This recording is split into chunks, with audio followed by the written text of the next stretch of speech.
Вітаю вас на криптовалютному сайті, який працює з 2016 року. Мене звати Віктор. Це відео не фінансова рекомендація. Всі рішення по криптоінвестуванню приймайте самостійно. Бажаю вам вдалих криптоінвестицій. Прогноз курсу біткоїна на сьогодні, 23 березня 2023 рік. Вчорашній мій прогноз був вдалим. Почалось те, що я казав, курс почав знижатись. Чому я гадаю, що це тільки початок?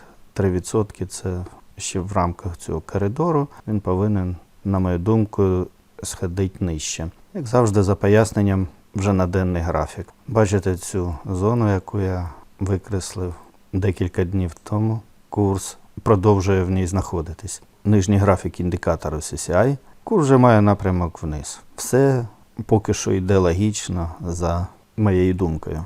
Окей, домінація. Курс біткоїну ми тільки що бачили. І з зупинкою зростання зупиняється зростання і домінація біткоїну. Розкриємо. За позавчорашньою великою червоною свічкою вчора була хоч і маленька, але теж червона. Тобто з біткоїну продовжують виводити гроші.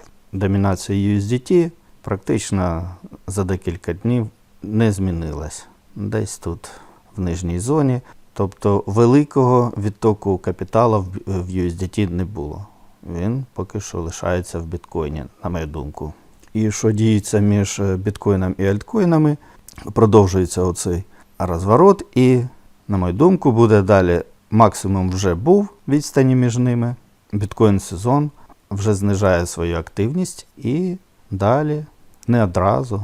Це такий був потужний біткоін-сезон, що він одразу не завершиться. Тому він іде частково, біткоін буде теряти позиції і інвестори будуть більше звертати увагу на вже альткоїни. Ну, це моя думка. А у вас, гадаю, є свої думки, можливість у вас є їх висловити. У нас багато ресурсів і під цим відео, і блог, форум, твіттер, телеграм. А ми завтра зранку знову перевіримо моє припущення.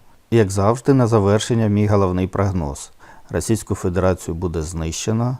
Для України і всього світу була дуже добра новина. Так росіяни чекали допомоги від своїх господарів, але Китай їм нічого не дав. У Китаю своїх проблем доста. А ми чекаємо наш контрнаступ весною. Дуже вже хочеться позитивних новин по звільненню наших територій. Не забуваємо донатити на ЗСУ. З вами був Віктор. До зустрічі.